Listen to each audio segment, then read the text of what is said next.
ꯑꯍꯥꯟꯕꯗ ꯏꯁꯣꯔꯕꯨ ꯊꯥꯒꯠꯆꯔꯤ ꯑꯗꯨꯒ ꯑꯅꯤꯁꯨꯕꯗ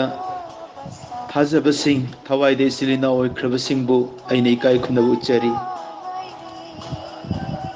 ꯑꯩꯅ ꯁꯤꯌꯔ ꯇꯧꯖꯅꯤꯡꯕ ꯕꯥꯏꯕꯜꯒꯤ ꯄꯣꯔꯁꯟ ꯑꯗꯨꯗꯤ ꯉꯁꯤꯒꯤ ꯑꯌꯨꯛ ꯑꯁꯤꯗ ꯑꯩꯅ ꯂꯧꯊꯣꯛꯆꯕ ꯑꯗꯨꯗꯤ ꯑꯅꯤꯁꯨꯕ ꯀꯣꯔꯤꯟꯊꯤꯌꯟꯁꯀꯤ ꯆꯦꯞꯇꯔ 11 ꯚꯔꯁꯦꯁ 2 and 3 ꯑꯁꯤꯅꯤ ꯃꯔꯝꯗꯤ ꯑꯩꯅ ꯏꯁꯣꯔꯒꯤ ꯑꯣꯏꯕ ꯈꯝꯕꯟꯕꯒ ꯂꯣꯏꯅꯅ ꯅꯈꯣꯏꯒꯤꯗꯃꯛ ꯈꯝꯕꯟꯖꯩ ꯃꯔꯝꯗꯤ ꯑꯩꯅ ꯅꯈꯣꯏꯕꯨ ꯈ꯭ꯔꯤꯁꯇꯗ ꯑꯁꯦꯡꯕꯤ ꯂꯩꯁꯥꯕꯤ ꯑꯣꯏꯅ ꯀꯠꯆꯅꯕ ꯅꯄꯨꯔꯣꯏꯕ ꯑꯃꯗ ꯑꯩꯅ ꯅꯈꯣꯏꯕꯨ ꯋꯥꯔꯣꯏꯅꯔꯦ ꯂꯤꯟ ꯑꯗꯨꯅ ꯏꯞꯄꯨ ꯃꯥꯒꯤ ꯃꯔꯩ ꯃꯔꯥꯅ ꯂꯧꯅꯝ ꯇꯧꯈꯤꯕ ꯑꯗꯨꯒꯨꯝꯅ ꯈ꯭ꯔꯤꯁꯇꯗ ꯂꯩꯕ ꯅꯈꯣꯏꯒꯤ ꯄꯨꯛꯆꯦꯜ ꯁꯦꯡꯕ ꯋꯥꯈꯜ ꯑꯗꯨ ꯃꯥꯡꯍꯟꯕ ꯌꯥꯏ ꯍꯥꯏꯅ ꯑꯩꯅ ꯀꯤ ꯇꯥꯃꯤꯟꯅꯈ꯭ꯔꯕ ꯋꯥꯍꯩꯁꯤꯡ ꯑꯁꯤ ꯇꯥꯖꯔꯤꯕ ꯑꯩꯈꯣꯏꯒꯤ ꯊꯛꯇ ꯏꯁꯣꯔꯅ ꯕꯣꯔ ꯄꯤꯕꯤꯕ ꯑꯣꯏꯁꯅꯨ ꯑꯦꯃꯦꯟ ꯑꯩꯒꯤ ꯕꯤꯁꯣꯏ ꯑꯩꯒꯤ ꯍꯤꯔꯝ ꯊꯤꯝ ꯄꯨꯊꯣꯛꯆꯅꯤꯡꯕ ꯑꯗꯨꯗꯤ ꯉꯁꯤꯗꯤ ꯆꯔꯆ ꯑꯃꯁꯨꯡ ꯆꯔꯆ ꯂꯤꯗꯔ ꯁꯤꯡꯂꯨꯞ ꯑꯃꯁꯨꯡ ꯁꯤꯡꯂꯨꯞꯀꯤ ꯂꯨꯆꯤꯡꯕ ꯍꯥꯏꯕꯁꯤꯅꯤ ꯃꯔꯨ ꯑꯣꯏꯅ ꯂꯨꯆꯤꯡꯕꯁꯤꯡꯒꯤ ꯑꯣꯏꯔꯦ ꯑꯩꯅ ꯁꯤꯌꯔ ꯇꯧꯖꯅꯤꯡꯉꯤꯁꯦ ꯑꯩ ꯏꯁꯥꯃꯛꯇꯒꯤ ꯍꯧꯔꯒ ꯂꯨꯆꯤꯡꯕ ꯑꯣꯏꯖꯔꯤꯕ ꯁꯤꯡꯂꯨꯞ ꯆꯤꯡꯂꯤꯕ ꯑꯩꯈꯣꯏꯁꯦ ꯏꯁꯥꯅ ꯏꯁꯥꯕꯨ ꯑꯃꯨꯛ ꯍꯟꯅ ꯆꯦꯠꯁꯤꯜꯍꯟꯅꯅꯕ ꯈꯣꯡꯐꯝ ꯆꯦꯠꯅ ꯂꯦꯞꯐꯧꯅꯕ ꯑꯩꯈꯣꯏꯒꯤ ꯊꯕꯛ ꯀꯟꯈꯠꯅꯕ ꯊꯧꯒꯠꯆꯕ ꯑꯣꯏꯅ ꯉꯁꯤꯒꯤ ꯊꯤꯝ ꯑꯁꯦ ꯑꯩꯅ ꯄꯨꯊꯣꯛꯆꯕꯅꯤ ꯃꯦꯝꯕꯔꯁꯤꯡꯅꯁꯨ ꯑꯗꯨꯝ ꯇꯥꯕꯤꯌꯨ ꯀꯔꯤꯁꯨ ꯀꯥꯏꯕ ꯂꯩꯇꯦ ꯑꯗꯨꯕꯨ ꯉꯁꯤꯒꯤ ꯃꯔꯨꯑꯣꯏꯕ ꯍꯤꯔꯝ ꯑꯁꯤꯗꯤ ꯆꯔꯆ ꯑꯃꯁꯨꯡ ꯆꯔꯆ ꯂꯤꯗꯔ ꯍꯥꯏꯕꯁꯤꯗ ꯑꯩ ꯇꯦꯜꯂꯞꯅ ꯃꯇꯝ ꯂꯧꯖꯒꯦ ꯑꯩꯈꯣꯏ ꯑꯁꯤ ꯂꯨꯍꯣꯡꯅꯕ ꯋꯥ ꯂꯣꯏꯅꯔꯒ ꯊꯝꯕ ꯑꯁꯦꯡꯕꯤ ꯂꯩꯁꯥꯕꯤ ꯑꯃꯅꯤ ꯆꯦꯛꯁꯤꯟꯒꯗꯕ ꯄꯨꯡꯖꯥꯅꯤ ꯂꯨꯍꯣꯡꯗ꯭ꯔꯤꯉꯩꯗ ꯕꯗꯅꯥꯝ ꯆꯥꯔꯕꯗꯤ ꯂꯨꯍꯣꯡꯕ ꯑꯗꯨꯝ ꯀꯥꯏꯒꯗꯕ ꯂꯤꯟ ꯑꯗꯨꯅ ꯏꯞꯄꯨ ꯂꯧꯅꯝ ꯇꯧꯔꯒ ꯄꯨꯛꯆꯦꯜ ꯁꯦꯡꯖꯔꯕ ꯐꯖꯈ꯭ꯔꯕ ꯃꯥꯒꯤ ꯋꯥꯈꯜ ꯄꯨꯛꯅꯤꯡꯕꯨ ꯄꯥꯞꯇ ꯇꯥꯍꯟꯕꯤꯗꯨꯅ ꯃꯥꯡꯍꯟꯕꯤꯈꯤꯕꯒꯨꯝ ꯑꯩꯈꯣꯏꯁꯨ ꯈ꯭ꯔꯤꯁꯇꯅ ꯑꯃꯨꯛ ꯂꯦꯡꯂꯛꯄ ꯃꯇꯝꯗ ꯑꯁꯦꯡꯕ ꯄꯨꯛꯆꯦꯜ ꯁꯦꯡꯂꯕ ꯈ꯭ꯔꯤꯁꯇꯦꯟ ꯑꯃ ꯑꯣꯏꯅ ꯆꯔꯆ ꯑꯃ ꯑꯣꯏꯅ ꯂꯩꯔꯤꯕꯁꯦ ꯃꯥꯡꯗꯅ ꯑꯩꯈꯣꯏ ꯑꯔꯣꯏꯕꯗ ꯏꯕꯨꯡꯉꯣꯒ ꯂꯨꯍꯣꯡꯕ ꯑꯗꯨ ꯀꯥꯏꯒꯅꯤ ꯍꯥꯏꯕꯒꯤꯗꯃꯛ ꯄꯣꯜꯅ ꯋꯥꯖꯩ ꯃꯁꯤꯒꯤ ꯍꯤꯔꯝ ꯑꯁꯤ ꯂꯥꯛꯇ꯭ꯔꯤꯉꯩꯗ ꯑꯩꯅ ꯋꯥꯍꯧꯗꯣꯛ ꯑꯣꯏꯅ ꯍꯥꯏꯖꯅꯤꯡꯕꯗꯤ ꯆꯔꯆ ꯍꯥꯏꯕꯁꯦ ꯌꯥꯝꯅ ꯁꯦꯡꯂꯕ ꯀꯩꯅꯥ ꯑꯅꯧꯕ ꯖꯦꯔꯨꯁꯂꯦꯝ ꯑꯃꯒꯤ ꯄꯥꯟꯗꯝ ꯑꯣꯏꯔꯤꯕꯅꯤ ꯑꯗꯨꯕꯨ ꯑꯐꯕ ꯆꯔꯆ ꯑꯃ ꯑꯁꯦꯡꯕ ꯆꯔꯆ ꯑꯃ ꯍꯥꯏꯕꯁꯦ ꯃꯦꯝꯕꯔ ꯂꯣꯏꯅꯃꯛ ꯐꯒꯗꯕ꯭ꯔꯥ ꯃꯦꯝꯕꯔꯁꯤ ꯐꯠꯇꯕ ꯍꯦꯛ ꯌꯥꯎꯔꯛꯄ ꯃꯇꯝꯗ ꯑꯐꯕ ꯆꯔꯆ ꯍꯥꯏꯁꯦ ꯑꯗꯨꯝ ꯑꯣꯏ ꯌꯥꯔꯤꯕ꯭ꯔꯥ ꯃꯦꯝꯕꯔ ꯐꯠꯇꯕ ꯍꯦꯛ ꯌꯥꯎꯔꯛꯄ ꯃꯇꯝꯗ ꯁꯦꯡꯂꯕ ꯆꯔꯆ ꯑꯁꯦ ꯑꯃꯥꯡꯕ ꯆꯔꯆ ꯑꯣꯏꯒꯗ꯭ꯔꯥ ꯍꯥꯏꯕꯁꯤ ꯃꯐꯝ ꯀꯌꯥꯗ ꯑꯩꯅ ꯆꯠꯆꯔꯨꯕꯗ ꯋꯥꯍꯪ ꯑꯣꯏꯅ ꯍꯪꯕꯤꯔꯛꯄ ꯌꯥꯎꯏ ꯃꯁꯤꯒꯤ ꯃꯇꯥꯡꯗ ꯑꯩ ꯈꯖꯤꯛꯇꯪ ꯁꯦꯡꯗꯣꯛꯆꯒꯦ ꯆꯨꯝꯃꯤ ꯆꯔꯆ ꯍꯥꯏꯕꯁꯤꯗꯤ 100% ꯑꯁꯦꯡꯕ ꯑꯣꯏꯒꯗꯕꯅꯤ ꯑꯗꯨꯕꯨ ꯃꯁꯤ ꯄ꯭ꯔꯤꯊꯤꯕꯤ ꯑꯁꯤꯗꯗꯤ ꯌꯥꯝꯅ ꯇꯥꯡꯏ ꯂꯣꯏꯅꯃꯛ ꯃꯀꯣꯛꯇꯒꯤ ꯍꯦꯛ ꯑꯄꯤꯛꯄ ꯃꯆꯥ ꯐꯥꯎꯕꯗ ꯂꯣꯏꯅ ꯁꯦꯡꯏ ꯂꯣꯏꯅ ꯐꯩ ꯍꯥꯏꯕ ꯆꯔꯆꯇꯤ ꯃꯥꯂꯦꯝꯁꯤꯗ ꯊꯤꯕ ꯋꯥꯒꯅꯤ ꯀꯔꯤ ꯃꯔꯝꯒꯤ ꯃꯁꯤ ꯑꯩꯅ ꯍꯥꯏꯔꯤꯕꯅꯣ ꯍꯥꯏꯔꯗꯤ ꯏꯕꯨꯡꯉꯣ ꯖꯤꯁꯨ ꯈ꯭ꯔꯤꯁꯇꯃꯛꯅ ꯂꯤꯡꯈꯠꯆꯕ ꯃꯥꯃꯛꯅ ꯇꯥꯛꯄꯤ ꯇꯝꯕꯤꯔꯤꯕ ꯃꯁꯥꯃꯛꯅ ꯆꯤꯡꯕꯤꯔꯤꯕ ꯁꯤꯡꯂꯨꯞ ꯃꯤ ꯊꯥꯖꯕ ꯌꯥꯝꯅ ꯃꯥꯒꯤ ꯁꯤꯡꯂꯨꯞꯇ ꯂꯩꯖꯔꯝꯃꯤ ꯑꯗꯨꯕꯨ ꯐꯨꯜ ꯃꯦꯝꯕꯔ ꯅꯠꯇ꯭ꯔꯒ ꯑꯦꯛꯇꯤꯚ ꯃꯦꯝꯕꯔ ꯁꯦꯀ꯭ꯔꯃꯦꯟ ꯐꯪꯃꯤꯟꯅꯕ ꯌꯥꯕ ꯄ꯭ꯔꯚꯨꯒꯤ ꯆꯈꯥꯡꯗ ꯃꯥꯒꯤ ꯏꯗ ꯑꯃꯗꯤ ꯍꯛꯆꯥꯡꯗ ꯁꯔꯨꯛ ꯐꯪꯃꯤꯟꯅꯕ ꯌꯥꯕ ꯃꯥꯅ ꯈꯪꯒꯠꯆꯔꯕꯗꯤ ꯃꯤ 12 ꯈꯛꯇꯅꯤ ꯃꯥꯒꯤ ꯁꯦꯕꯣꯛ 12 ꯑꯗꯨꯒꯤ ꯃꯅꯨꯡꯗ ꯃꯥꯅ ꯇꯝꯕꯤꯔꯤꯕ ꯃꯁꯥꯃꯛꯀꯤ ꯃꯤꯔꯥꯀꯜꯁ ꯑꯉꯛꯄ ꯀꯌꯥ ꯎꯔꯕꯁꯨ ꯏꯕꯨꯡꯉꯣ ꯃꯁꯥꯃꯛ ꯑꯁꯤ ꯏꯁꯣꯔꯒ ꯋꯥꯔꯤ ꯁꯥꯕ ꯃꯈꯣꯏꯅ ꯁꯛꯂꯣꯟ ꯍꯣꯡꯕꯗꯣ ꯎꯔꯕꯁꯨ ꯏꯁꯀꯥꯔꯤꯌꯣꯠ ꯖꯨꯗꯥꯁ ꯏꯁꯀꯥꯔꯤꯌꯣꯠ ꯍꯥꯏꯔꯤꯕ ꯅꯨꯄꯥ ꯑꯁꯤꯗꯤ ꯃꯥꯒꯤ ꯃꯥꯌꯣꯛꯇ ꯑꯗꯨꯝ ꯂꯩꯔꯝꯃꯤ ꯏꯕꯨꯡꯉꯣ ꯖꯤꯁꯨ ꯈ꯭ꯔꯤꯁꯇ ꯐꯥꯎꯕꯒꯤ ꯁꯤꯡꯂꯨꯞꯇ 12 ꯃꯅꯨꯡꯗ ꯑꯃꯗꯤ ꯃꯥꯕꯨ ꯌꯣꯟꯊꯣꯛꯅꯕ ꯃꯥꯕꯨ ꯌꯥꯗꯕ ꯑꯣꯏꯔꯗꯤ ꯄ꯭ꯔꯤꯊꯤꯕꯤ ꯑꯁꯤꯗ ꯏꯁꯀꯥꯔꯤꯌꯣꯠ ꯌꯥꯎꯗꯕ ꯆꯔꯆꯇꯤ ꯂꯩꯒꯅꯤ ꯍꯥꯏꯕ ꯑꯩ ꯊꯥꯖꯗꯦ ꯃꯤ 5ꯗ ꯂꯩꯔꯁꯨ 10ꯗ ꯂꯩꯔꯁꯨ 50 ꯂꯩꯔꯁꯨ 100 ꯂꯩꯔꯁꯨ ꯁꯣꯏꯗꯅꯃꯛꯀꯤ ꯁꯦꯡꯗꯕ ꯄꯥꯁꯇꯔ ꯂꯤꯗꯔ ꯗꯤꯀꯟ ꯑꯦꯜꯗꯔ ꯑꯗꯨꯕꯨ ꯄꯥꯝꯗꯕ ꯃꯥꯒꯤ ꯃꯥꯌꯣꯛꯇ ꯂꯦꯞꯄ ꯁꯣꯏꯗꯅ ꯈꯔꯗꯤ ꯌꯥꯎꯒꯅꯤ ꯑꯗꯨ ꯑꯣꯏꯔꯗꯤ ꯄ꯭ꯔꯤꯊꯤꯕꯤꯁꯤꯗ ꯑꯁꯦꯡꯕ ꯀꯩꯅꯥ ꯑꯣꯏꯕ ꯌꯥꯕ ꯆꯔꯆꯁꯤꯕꯨ ꯂꯩꯔꯤꯕ꯭ꯔꯥ ꯂꯩꯇ꯭ꯔꯕ꯭ꯔꯥ ꯍꯥꯏꯕꯁꯦ ꯋꯥꯍꯪ ꯍꯪꯅꯤꯡꯂꯝꯒꯅꯤ ꯕꯤꯂꯤꯚꯔꯁꯤꯡꯅ ꯃꯗꯨꯅꯤ ꯑꯩꯅ ꯁꯦꯡꯗꯣꯛꯆꯅꯤꯡꯂꯤꯕ ꯉꯁꯤꯒꯤ ꯅꯨꯃꯤꯠꯇ ꯁꯦꯕꯣꯛ 12ꯒꯤ ꯃꯅꯨꯡꯗ ꯖꯨꯗꯥꯁ ꯏꯁꯀꯥꯔꯤꯌꯣꯠꯅ ꯏꯕꯨꯡꯉꯣꯕꯨ ꯄꯤꯊꯣꯛꯈꯤ ꯏꯕꯨꯡꯉꯣꯕꯨ ꯌꯣꯟꯊꯣꯛꯏ ꯑꯗꯨ ꯑꯣꯏꯇꯥꯔꯒꯗꯤ माने इबुंगोबु पिथोक्लबसु माने इबुंगोबु योंथोक्लबसु मिशन दि फेल ओइदे मिशन माइ पाई पृथ्वी थुंगना संदोखी ngasi फाव लेबलिब सिंगलुपसे सेबोक 12 अमदि अनौब खनबा मथायस का सेबोक 12 अदुना माइ पाकना सिंगलुप असे जॉय तौखी स्करियोटना फनायामना प्लान सिलबसु स्टिल जीसस क्राइस्ट की सिंगलुप तो अफबा गुड चर्च अदुम ओय अदोइरबदि परसेंटेज तो हॉटपीरो 1/12 in numerals ta hotokpiro 8% tabani mi 12 gi manungda amana iskariot oiba kanda chamada pathoklabadi mi nipan iskariot nipan ni adom gi singlupta mi chama kare haina khanbiro iskariot judas iskariot to nipan yawba matamda still good church adum oigani karimta ninghan nabigan adom gi church ta mi yankhai kare haina khanbiro mi marina Judas Iscariot ओइरगा pastor की elder की मथकता evangelist की थकता charge तौनी मत तौसनो member सिंह लीडर ओइरिबा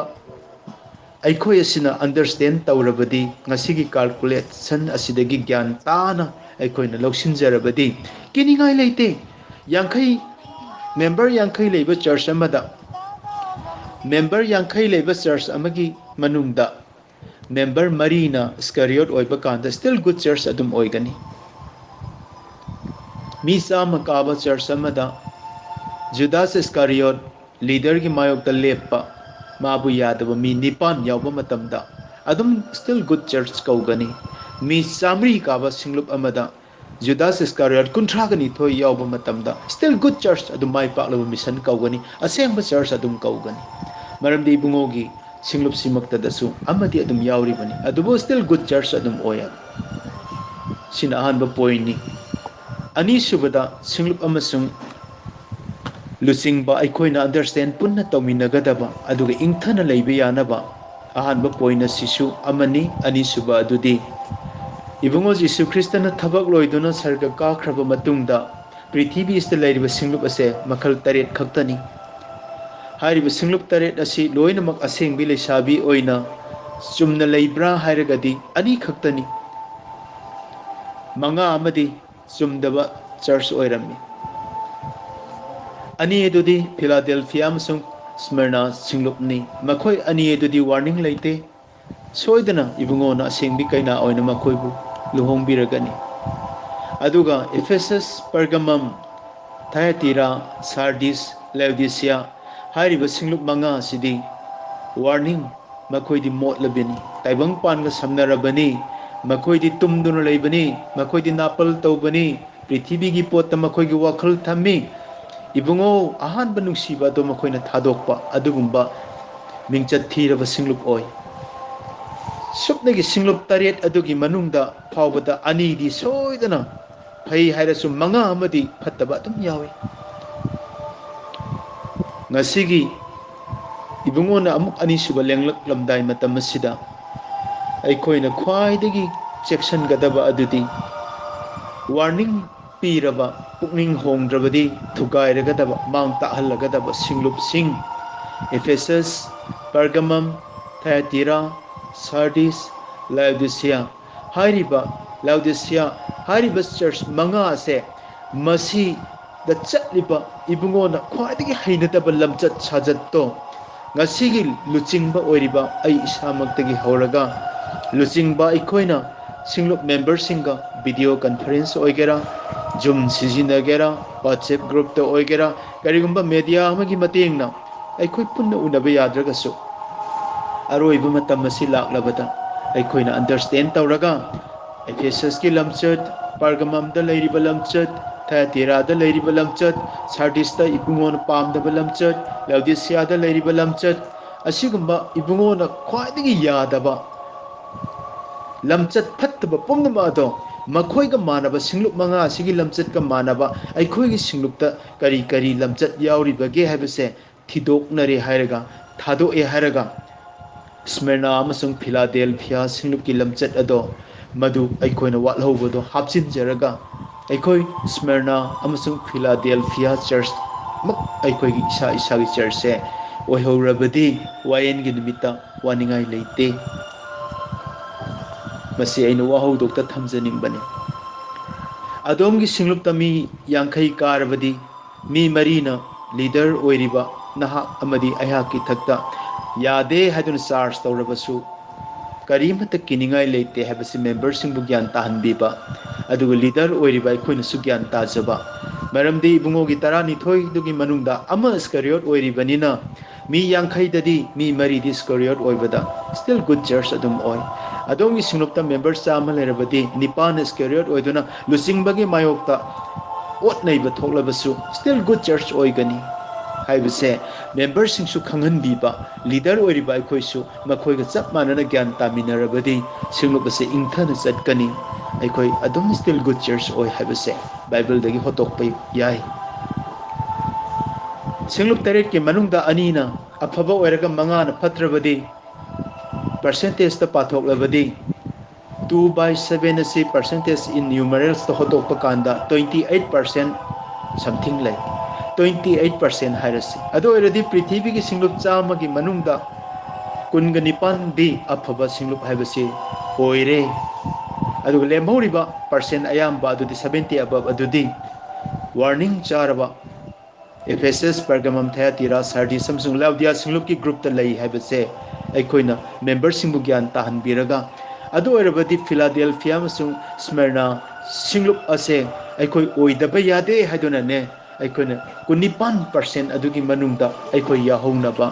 ꯍꯧꯖꯤꯛ ꯁꯤꯡꯂꯨꯞ ꯑꯃꯗꯤ ꯂꯨꯆꯤꯡꯕꯁꯤꯡꯅ ꯄꯨꯟꯅ ꯒ꯭ꯌꯥꯟ ꯇꯥꯃꯤꯟꯅꯗꯨꯅ ꯁꯦꯝꯗꯣꯛꯆꯍꯧꯅꯕ ꯋꯥꯍꯧꯗꯣꯛ ꯑꯁꯦ ꯑꯩꯅ ꯊꯝꯖꯕꯅꯤ꯫ ꯉꯁꯤꯒꯤ ꯊꯝꯖꯔꯤꯕ ꯍꯤꯔꯝ ꯑꯗꯨꯗꯤ ꯆꯔꯆ ꯑꯃꯁꯨꯡ ꯆꯔꯆ ꯂꯤꯗꯔ ꯍꯥꯏꯕꯅꯤ꯫ ꯃꯁꯤ ꯃꯌꯥꯝꯅ ꯁꯟꯗꯣꯛꯅꯔꯤꯕ ꯋꯥꯄꯥꯎ ꯑꯗꯨꯗꯒꯤ ꯈꯖꯤꯛꯇꯪ ꯊꯩꯗꯣꯛꯆꯔꯒ ꯌꯥꯝꯅ ꯅꯣꯛꯅꯤꯡꯕ, ꯌꯥꯝꯅ ꯇꯣꯜꯂꯕ ꯃꯤꯅꯥꯏ ꯑꯃꯅ ꯃꯥꯒꯤ ꯄꯨꯟꯁꯤꯗ ꯑꯆꯧꯕ ꯃꯄꯨꯒꯤ, ꯏꯕꯨꯡꯉꯣꯒꯤ ꯍꯥꯏꯕ ꯏꯟꯕ ꯑꯣꯏꯖꯈꯤꯕꯗꯣ ꯑꯩꯅ ꯂꯧꯊꯣꯛꯆꯅꯤꯡꯕꯅꯤ꯫ ꯕꯥꯏꯕꯜꯒꯤ ꯑꯍꯥꯟꯕ ꯆꯦꯞꯇꯔ, ꯃꯩꯍꯧꯔꯣꯟꯒꯤ ꯑꯍꯥꯟꯕ ꯄꯟꯗꯨꯞ ꯑꯃꯁꯨꯡ ꯑꯅꯤꯁꯨꯕ ꯄꯟꯗꯨꯞ ꯑꯁꯦ ꯑꯁꯦꯡꯕ ꯄꯟꯗꯨꯞ ꯍꯥꯏꯅ ꯈꯪꯅꯩ꯫ ꯃꯔꯝꯗꯤ ꯄꯥꯞ ꯌꯥꯎꯗꯕ ꯄꯟꯗꯨꯞꯅꯤ꯫ ꯀꯌꯥꯒꯤ ꯃꯇꯤꯛ ꯁꯦꯡꯂꯕ, ꯄꯥꯕꯒꯤ ꯄꯦꯟꯕ ꯅꯥꯏꯗ꯭ꯔꯕ ꯑꯗꯨꯒꯨꯝꯕ ꯆꯦꯞꯇꯔꯅꯤ꯫ ꯕꯥꯏꯕꯜꯒꯤ ꯑꯔꯣꯏꯕ ꯔꯤꯚꯤꯂꯦꯁꯟ ꯍꯥꯏꯕꯗꯤ ꯐꯣꯡꯗꯣꯛꯄꯤꯕ ꯂꯥꯏꯔꯤꯛ ꯑꯁꯤꯒꯤ ꯑꯔꯣꯏꯕ ꯆꯦꯞꯇꯔ 2 ꯑꯁꯤꯁꯨ ꯕꯥꯏꯕꯜꯒꯤ ꯑꯍꯧꯕ ꯆꯦꯞꯇꯔ 2ꯗ ꯄꯥꯞ ꯌꯥꯎꯗꯕꯒꯨꯝ, ꯕꯥꯏꯕꯜꯒꯤ ꯑꯔꯣꯏꯕꯒꯤ ꯆꯦꯞꯇꯔ ꯔꯤꯚꯤꯂꯦꯁꯟꯒꯤ ꯆꯦꯞꯇꯔ 21, 22 ꯑꯅꯤ ꯑꯁꯤꯁꯨ ꯄꯥꯞ ꯍꯥꯏꯕꯁꯤꯒꯤ ꯂꯥꯟ ꯑꯗꯣ ꯃꯥꯏ ꯄꯥꯛꯂꯗꯨꯅ ꯂꯣꯏꯅ ꯐꯤꯖꯣꯜ ꯍꯣꯡꯗꯣꯛꯇꯨꯅ ꯂꯣꯝꯕ ꯅꯥꯏꯗꯕ ꯑꯅꯧꯕ ꯖꯦꯔꯨꯁꯥꯂꯦꯝ ꯑꯗꯨꯒ ꯏꯕꯨꯡꯉꯣ ꯖꯤꯁꯨ ꯈ꯭ꯔꯤꯁꯇꯒ ꯔꯣꯌꯦꯜ ꯋꯦꯗꯤꯡ, ꯑꯗꯨꯒꯨꯝꯕ ꯅꯤꯡꯊꯧꯒꯤ ꯂꯨꯍꯣꯡꯕ ꯑꯃꯗ ꯂꯣꯏꯁꯤꯜꯂꯤ꯫ ꯂꯨꯍꯣꯡꯕꯅ ꯍꯧꯋꯤ ꯏꯗꯦꯟ ꯏꯪꯈꯣꯜꯗ, ꯂꯨꯍꯣꯡꯕꯅ ꯂꯣꯏꯁꯤꯜꯂꯤ꯫ ꯑꯗꯨꯕꯨ ꯈꯦꯠꯅꯕ ꯑꯃꯇꯪ ꯍꯥꯏꯌꯨ ꯍꯥꯏꯔꯕꯗꯤ ꯑꯍꯥꯟꯕꯒꯤ ꯂꯨꯍꯣꯡꯕꯁꯤꯅ ꯄ꯭ꯔꯤꯊꯤꯕꯤꯅꯤ꯫ ꯃꯁꯤꯗꯗꯤ ꯅꯨꯄꯥ ꯅꯨꯄꯤꯕꯨ ꯂꯥꯟꯅꯗ꯭ꯔꯗꯤ ꯍꯣꯂꯤ ꯃꯦꯔꯦꯖ ꯊꯥꯔꯒ ꯍꯦꯛꯇ ꯂꯨꯍꯣꯡꯕ ꯌꯥꯏ꯫ ꯑꯗꯨꯒ ꯑꯅꯤꯁꯨꯕ ꯂꯨꯍꯣꯡꯕ ꯑꯁꯤꯗꯤ ꯅꯨꯄꯥ ꯅꯨꯄꯤ ꯑꯗꯨꯅ ꯂꯥꯟꯅꯕ ꯊꯕꯛ ꯇꯧꯗꯦ ꯍꯥꯏꯔꯒꯁꯨ ꯅꯧꯅ ꯄꯣꯛꯇ꯭ꯔꯕꯗꯤ ꯂꯨꯍꯣꯡꯕ ꯌꯥꯗꯦ꯫ ꯑꯁꯤꯅꯤ ꯈꯦꯠꯅꯕ ꯍꯥꯏꯕꯕꯨ꯫ ꯃꯗꯨꯅꯅꯤ ꯄꯣꯜꯅ ꯌꯥꯝꯅ ꯋꯥꯖꯔꯤꯗꯣ꯫ ꯏꯞ ꯑꯗꯣ ꯏꯁꯣꯔꯅ ꯁꯦꯡꯅ ꯅꯨꯄꯥ ꯅꯨꯄꯤ ꯑꯅꯤꯕꯨ ꯁꯦꯝꯕꯤꯗꯨꯅ ꯕꯣꯔ ꯄꯨꯝꯅꯃꯛ ꯄꯤꯕ ꯂꯣꯏꯔꯕ ꯃꯇꯨꯡꯗ ꯃꯤꯀꯨꯞ ꯑꯃꯗ ꯂꯧꯅꯝ ꯆꯥꯎꯔꯕ ꯂꯤꯟ ꯑꯗꯨꯅ ꯏꯞꯄꯨ ꯊꯦꯝꯗꯣꯛꯄꯤꯔꯒ ꯑꯥꯗꯝꯕꯨꯁꯨ ꯄꯨꯂꯞ ꯃꯥꯡꯃꯤꯟꯅꯗꯨꯅ ꯏꯕꯨꯡꯉꯣꯒꯤ ꯐꯖꯈ꯭ꯔꯕ ꯊꯧꯔꯥꯡ ꯄꯨꯝꯕ ꯑꯔꯦꯝꯕ ꯇꯥꯍꯟꯕꯒꯨꯝ, ꯑꯔꯣꯏꯕ ꯃꯇꯝꯗ ꯏꯕꯨꯡꯉꯣꯅ ꯑꯃꯨꯛ ꯂꯦꯡꯂꯛꯄꯗ ꯑꯩꯈꯣꯏꯁꯤꯁꯨ ꯁꯤꯡꯂꯨꯞꯁꯤꯁꯨ ꯂꯥꯟꯅ ꯇꯝꯕꯤꯕ, ꯇꯣꯉꯥꯟ ꯇꯣꯉꯥꯟꯕ ꯑꯔꯥꯟꯕ ꯇꯤꯆꯤꯡ ꯀꯌꯥꯅ ꯇꯥꯏꯕꯪ ꯄꯥꯟꯕꯒꯤ ꯂꯟ ꯊꯨꯝꯂꯣꯝꯗ ꯂꯣꯏꯅ ꯊꯦꯝꯗꯣꯛꯇꯨꯅ ꯃꯥꯡꯈꯤꯒꯗ꯭ꯔꯥ ꯍꯥꯏꯕꯁꯦ ꯄꯣꯜꯅ ꯌꯥꯝꯅ ꯋꯥꯖꯩ꯫ ꯃꯁꯤꯅꯤ ꯌꯥꯝꯅ ꯆꯦꯛꯁꯤꯟꯒꯗꯕ ꯂꯨꯆꯤꯡꯕꯁꯤꯡ ꯑꯃꯁꯨꯡ ꯑꯩꯈꯣꯏ ꯁꯤꯡꯂꯨꯞ ꯕꯤꯂꯤꯚꯔꯁꯤꯡꯅ ꯂꯧꯈꯠꯀꯗꯕ ꯁ꯭ꯇꯦꯞꯁꯦ, ꯃꯁꯤꯗꯒꯤ ꯉꯥꯛꯊꯣꯛꯆꯕ ꯑꯁꯤꯅꯤ꯫ ꯏꯕꯨꯡꯉꯣ ꯖꯤꯁꯨ ꯈ꯭ꯔꯤꯁꯇꯒꯤ ꯑꯅꯤꯁꯨꯕ ꯂꯦꯡꯂꯛꯄ ꯃꯇꯝꯗ ꯑꯩꯈꯣꯏꯁꯦ ꯑꯁꯦꯡꯕꯤ ꯀꯩꯅꯥ ꯑꯣꯏꯅ ꯆꯦꯠꯅ ꯂꯦꯞꯅꯅꯕꯒꯤꯗꯃꯛ ꯉꯥꯛ ꯁꯦꯟꯕꯤꯕ ꯍꯥꯏꯕꯁꯤ ꯃꯔꯨ ꯑꯣꯏꯕ ꯃꯔꯝꯅ ꯃꯁꯥꯃꯛꯀꯤ ꯃꯍꯨꯠ ꯁꯤꯟꯅꯅꯕ ꯂꯨꯆꯤꯡꯕ ꯍꯥꯏꯕꯁꯦ ꯊꯥꯎ ꯅꯣꯏꯕꯤꯗꯨꯅ ꯈꯟꯗꯣꯛꯄꯤ꯫ ꯄꯥꯁꯇꯔꯁꯤꯡꯕꯨ ꯈꯟꯗꯣꯛꯄꯤ, ꯑꯦꯜꯗꯔꯁꯤꯡꯕꯨ ꯈꯟꯗꯣꯛꯄꯤ, ꯑꯦꯚꯦꯟꯖꯦꯂꯤꯁꯅ ꯆꯤꯡꯕ ꯃꯇꯝꯁꯨ ꯂꯩ꯫ ꯀꯔꯤꯒꯨꯝꯕꯗ ꯍꯥꯏꯔꯤꯕꯁꯤꯡꯁꯦ ꯑꯃꯠꯇ ꯂꯩꯇꯕꯗꯒꯤ एल्डर अमा खंदोगा अखोइना अदुम चिंहनबसु यावरिबनि ओइनिंगबो ओइरगसु सिंगलुप हाइबसिगी पांदमदी लुचिंगबा अदुना सेंगना ngakpiri हायरगा अमोटपा यावद्रबा अमकपा यावद्रबा शैतानगी मियेंग चंगहंदना चर्च पु ngak सिनबिरगा जीसु ख्रिस्तन मागी कैना ओइना लौबा लाकपा कांदा अखोइना सिनबिबा अदुनि इबुंगो कनागी मियेंग चोहिंदे नंगी कैना असेंगबा सिंगलुप असिबु अखोइना करिगुंबा मता मसमना फौ फाहंदे फत्तबना सोहंदे तोलबा अखोइना इथवाई थाबा फावबा कीदना ngakjaduna